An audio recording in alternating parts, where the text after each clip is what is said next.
할렐루야, 민수기 광야에서 오지연 전도사입니다. 민수기 21장은 신광야에서 방황을 마치고 하나님께서 약속하신 가나안 땅으로 가는 길에 네겝에 거주하는 아라세 왕, 아모리 왕 시온, 그리고 바산 옥을 물리칠 사건을 기록하고 있습니다.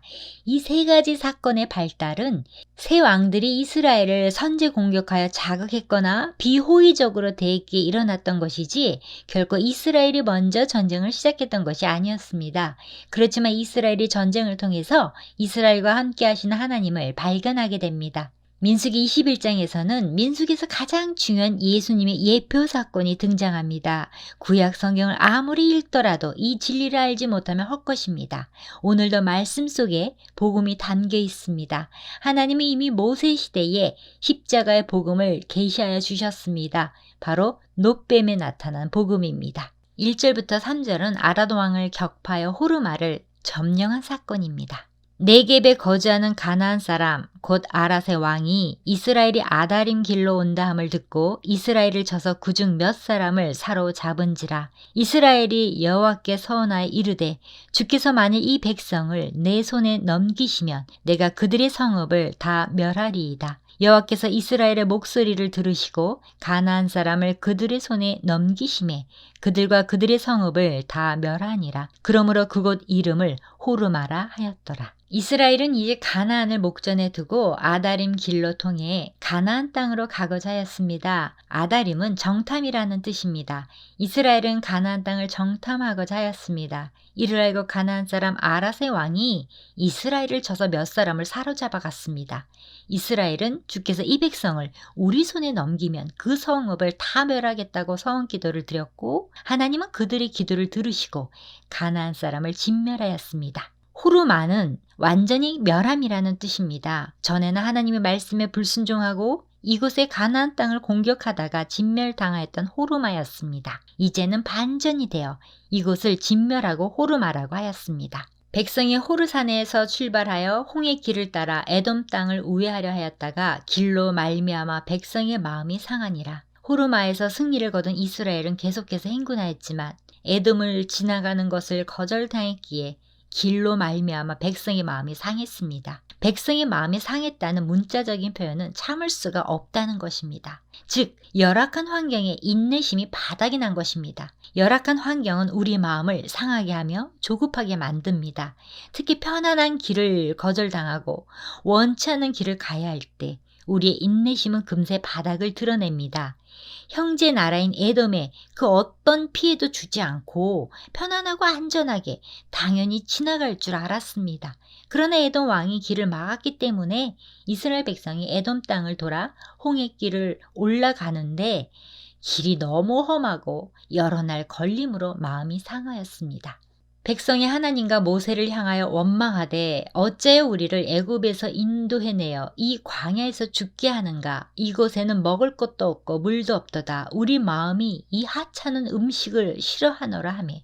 인내심이 바닥에 난 이스라엘 백성은 앞선 호르마에서의 승리는 금세 잊어버렸습니다.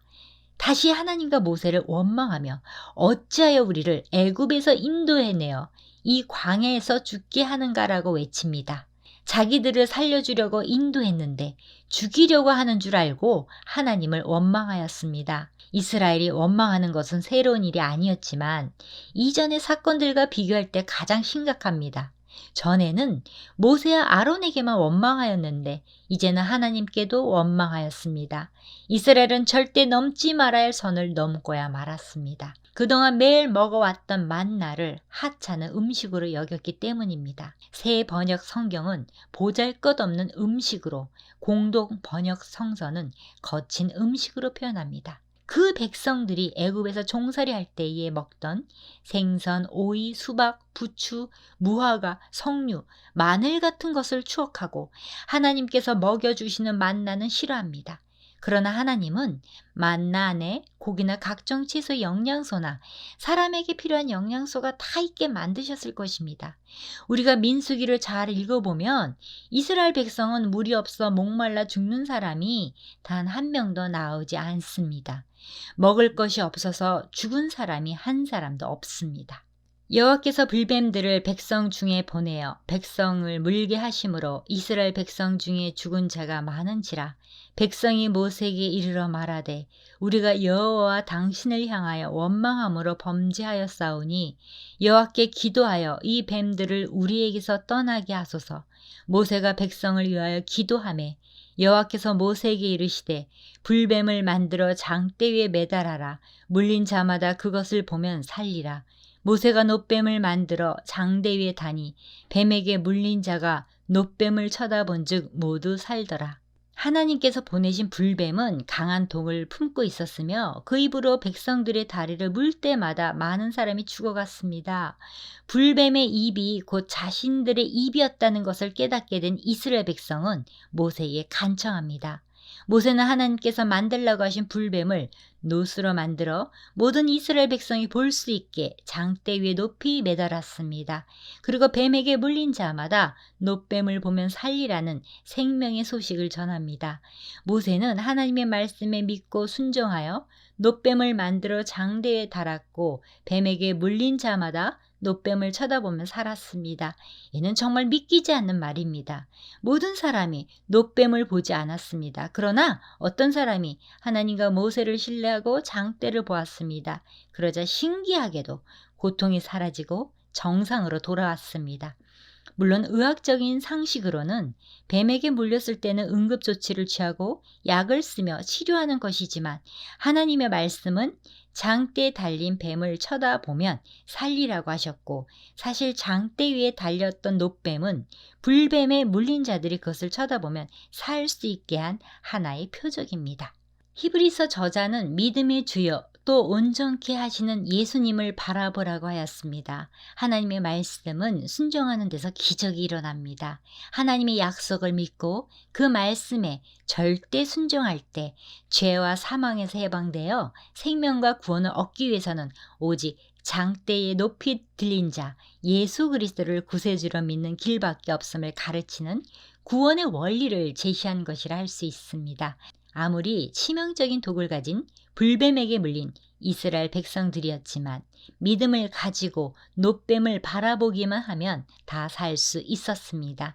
마찬가지로 아무리 도저히 용서받을 수 없는 죄, 영혼을 나락으로 떨어지게 하는 치명적인 죄를 지은 사람일지라도 예수 그리스도를 바라보고 그분을 나의 구원자여 주님으로 믿고 섬기면 그의 죄가 사함을 받고 구원을 얻을 수 있습니다. 우리가 바라보아야 할 믿음이 생깁니다. 무엇을 바라보아야 합니까? 예수님을 보아야 합니다. 그러면 우리에게 구원이 있습니다. 치료가 있습니다. 성령을 주시고 새 생명을 얻습니다. 모세가 만들어 장대에 매단 놋뱀에 어떠한 능력이 있어서가 아니었습니다. 오직 하나님의 말씀의 능력이었습니다. 그러나 안타깝게도 훗날 이스라엘은 하나님의 말씀의 능력을 의지하기보다 모세가 만든 놋뱀을 숭배하게 됩니다. 종교개혁을 단행했던 히스기야 왕 때가 되어서야 모세가 만든 놋뱀을 부술 수 있었습니다. 히스기야가 그 조상 다윗의 모든 행위와 같이 여호와께서 보시기에 정직하게 행하여 그가 여러 산당들을 제거하며 주상을 깨트리며 아세라 목상을 찍으며 모세가 만들었던 놋뱀을 이스라엘 자손이 이때까지 향하여 분향함으로 그것을 부수고 누스단이라 일컬었더라. 히스기야가 이스라엘 하나님 여호와를 의지하였는데 그의 전후 유다 여러 왕 중에 그러한 자가 없었으니. 히스기야는 종교개혁을 단행하면서 놋뱀을 부수고 느후스단이라는 별명을 붙여주었습니다. 우리가 생각할 때 히스기야가 우상의 신전들과 우상들과 아세라상을 부수고 불태운 것은 100번 이해가 가는데 모세가 광야에서 이스라엘 백성을 살리게 만들었던 놋뱀을 부쉈다는 것은 좀 의외입니다. 왜냐하면 실상 이 놋뱀은 이스라엘 건국 역사에 매우 중요한 죽음과 대재앙에서 구해준 아주 중요한 유물입니다. 그래서 백성들은 기나긴 세월을 통해 여호수아, 사무엘, 혼돈의 사사기 시대와 왕정 시대를 통해 히스기야 왕까지 이르러 유다 왕들이 보물처럼 간직해왔던 귀한 물건이었기 때문입니다. 히스기야는 모세의 놋뱀을 부수어서 가루로 만들어 뿌려버렸고 하나님은 전후 유다 여러 왕 중에 그러한 자가 없다고 히스기야의 이 일을 매우 기뻐하시고 칭찬하셨습니다. 10절부터 20절까지는 이스라엘이 요단강 동편 지역을 행진한 여정으로, 이 여정의 기록은 이스라엘이 정확하게 어떤 지역과 순서로 통과했는가 하는 역사적인 정보를 제공하는 것은 이스라엘이 모압 영토에 이르기까지 광야에서 수많은 곳을 헤매고 다녔다는 것을 말해주는 것이 목적입니다. 바못에서 모압들에 있는 골짜기에 이르러 광야가 내려다 보이는 비스가 산 꼭대기에 이르렀더라. 드디어 이스라엘은 긴 세월을 지나 요단강 동쪽의 모압의 땅에 이르게 되었습니다. 비스가는 뾰족한 곳, 높은 곳, 꼭대기란 뜻으로 요단 동편과 사이를 바라볼 수 있는 아바림 산맥 북동쪽 기슭의 높은 봉우리입니다. 이것은 르우벤과 갓지파의 경계 지대가 됩니다. 술사 발람이 이스라엘 백성을 저주하기 위해 7제단을 쌓은 곳이기도 합니다. 모세는 가나안 땅에 들어가지 못하고 이 산에서 약속의 땅 가나안을 바라보았으며 하나님의 부름을 받아 최후를 마치게 됩니다. 21절부터 32절은 아모리 왕 시혼을 격파합니다. 이후로 모세는 에돔과 마찬가지로 아모리 백성을 통과하여 가나안으로 들어가려고 하였으나 아모리 왕 시혼은 거절할 뿐 아니라 이스라엘을 대적하여 전쟁을 벌였습니다. 이스라엘이 이같이 그 모든 성읍을 빼앗고 그 아모리인의 모든 성읍 헤스본과 그 모든 촌락에 거주하였으니 헤스본은 아모리인의 왕 시온의 도성이라. 시온이 그 전 모압 왕을 치고 그의 모든 땅을 아르논까지 그의 손에서 빼앗았더라. 그 당시 아모리 족속은 상당히 강하여 모압까지 통치한 나라입니다. 그들이 자기 세력을 믿고 이스라엘 백성과 싸우고자 한 것은 하나님께서 그 땅을 이스라엘 백성에게 주시기로 작정한 까닭이며 이 모든 가나안 족속을 두렵게 하고 간담이 높게 하기 위함이었습니다. 33절부터 35절까지는 바산 왕 옥을 격파합니다. 그들이 돌이켜 바산 길로 올라가매 바산 왕 옥이 그의 백성을 다 거느리고 나와서 그들을 맞아 에드레이에서 싸우려 하는지라. 바산 왕 옥이 이스라엘과 싸우려고 나왔으므로 모세가 하나님의 명령을 받아 하나님의 능력을 힘입어 격파하고 그 땅을 이스라엘 백성이 점령하게 되어 이로써 요단 동편에서 가장 강한 아모리인의 왕 시온과 바산 왕 옥을 격파하고 이스라엘이 안정을 얻어 그 땅에 거하게 된 것입니다. 광야에서 진을 치고 또 진을 치며 험한 세월을 보내는 것처럼 여겼으나 결국 가나안 동쪽 모압의 땅에 이르렀고 하나님께서 신실하게 약속의 땅으로 인도하셨던 것처럼 우리 인생이 느려 보이고 세월을 허비하는 것처럼 보일지라도 하나님은 우리를 약속의 땅 하나님의 나라로 인도하십니다. 마무리합니다. 뱀은 신약 성경에 기록된 십자가에 달린 예수 그리스도를 예표합니다. 장대에 높이 달린 놋뱀은 원망과 불평으로 불뱀에 물려 죽게 된 이스라엘 백성들을 구원했다는 사실에서 십자가에 높이 달려 인류 대속의 죽음을 죽으신 예수 그리스도를 생생히 예표합니다. 모세의 놋뱀에 대해서는 우리 주님도 말씀하셨고 높이 들린 놋뱀은 주님이 매달려 죽으신 십자가라고 말씀하셨고 모세의 놋뱀을 보는 자마다 죽음에서 살아난 것처럼 예수님이 십자가를 보는 자마다 영원히 살리라고 약속하셨습니다. 예수님께서는 율법 학자였던 니고데모의 대화를 통해 말씀하셨습니다. 불뱀에 물린 모든 이스라엘 백성들이 눈을 들어 바라볼 수 있도록 모세가 놋으로 만든 뱀을 높이 들었던 것처럼 하나님은 죽음의 길을 걷고 있는 우리에게 영생을 얻게 하시기 위해 그리스도를 십자가에 높이 드셨습니다.